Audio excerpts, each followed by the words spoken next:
আসসালামু আলাইকুম। বন্ধুরা কেমন আছেন? আলহামদুলিল্লাহ আমি ভালো আছি। দেখুন আমি ২ টো কাঁচকলা নিয়েছি। আজকে কাঁচা কলা দিয়ে কাবাব বানাবো। তার ২ সাইডে কেটে নিয়েছি। ভালো করে ধুয়ে পরিষ্কার করে নিয়েছি।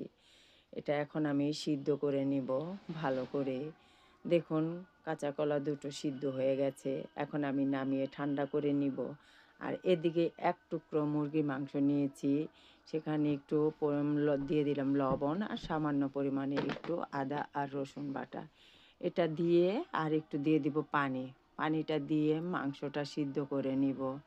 পুরোভাবে মাংসটা সিদ্ধ হয়ে গেলে মাংসটা নামিয়ে নিব। এখন আমি চুলায় বসিয়ে দিলাম। দেখুন মাংসটা কিন্তু হয়ে এসেছে। আর মাংসের মধ্যে কিন্তু কোনো তেল দিই নাই। যে একটু চর্বি ছিল ওই চর্বি থেকে একটু তেল উঠেছে। এখানে তেল ছাড়াই সিদ্ধ করে নিয়েছি।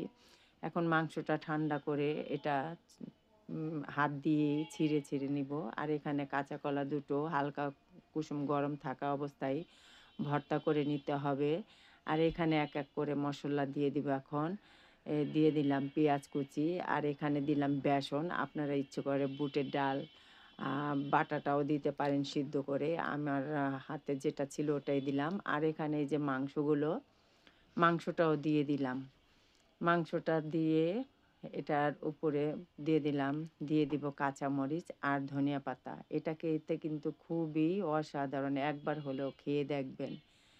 দিয়ে দিলাম সামান্য পরিমাণে একটু আদা রসুন, স্বাদ অনুযায়ী লবণ, তারপর একটু মরিচের গুঁড়ো, ধনিয়া গুঁড়ো, জিরা গুঁড়ো, হলুদের গুঁড়ো।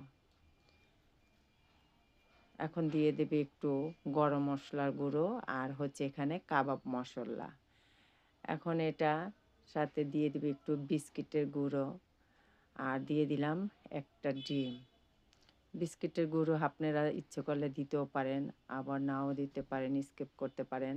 আর আমি বিস্কিটের গুঁড়োটা দিলাম। এটা খেতে একটু ভালো লাগে। এখন আমি ভালো করে এটাকে মথে নিব। একটা ডোর মতো বানিয়ে নিব। এখানে একটু পানি লাগবে। আমি পানিটা দিয়েই ভালো করে মেখে নিব। পরে দিয়ে দিলাম ১ চামচ চিনি স্বাদটা বাড়ানোর জন্য। দেখুন ভালো করে মথে নিয়েছি আর ২ হাতে তালুতে তেল মেখে নিয়েছি। এখন ছোট ছোট করে কাবাব আকারে এটা দিয়ে দিব।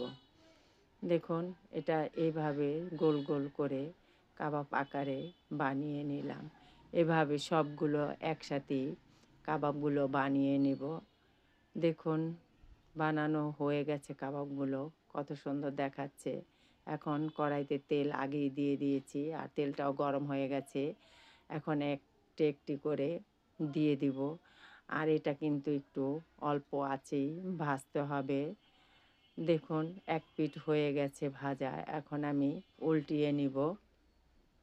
কত সুন্দর লাল হয়েছে। আর এটা গরম ভাতের সাথে খেতে কিন্তু খুবই ভালো লাগে। আর আমার ছেলেমেয়েরা খুব পছন্দ করে। তাই আজকে বানিয়ে নিলাম। আমি প্রায় এগুলো বানিয়ে খাই। একবার হলেও বানিয়ে খেয়ে দেখবেন। দেখুন ভাজা হয়ে গেছে। কত সুন্দর দেখাচ্ছে বলুন। এভাবেই সবগুলো কাবাব ভেজে নেব। এখন আমি এগুলো উঠিয়ে নেব। দেখতে কত সুন্দর দেখাচ্ছে। দেখুন কাবাবগুলো বানানো হয়ে গেছে বন্ধুরা। একটা ভেঙে দেখাচ্ছি। কত সুন্দর আর খেতেও কিন্তু অসাধারণ। বন্ধুরা যদি ভিডিওটা ভালো লাগে একটা লাইক, শেয়ার, কমেন্ট করবেন। কমেন্ট করে জানাবেন। ভিডিওটি সম্পূর্ণভাবে দেখে আমার চ্যানেলটি সাবস্ক্রাইব করে দিবেন। ফেসবুক থেকে দেখলে ফলো করে দিবেন। পাশে থাকবেন। আল্লাহ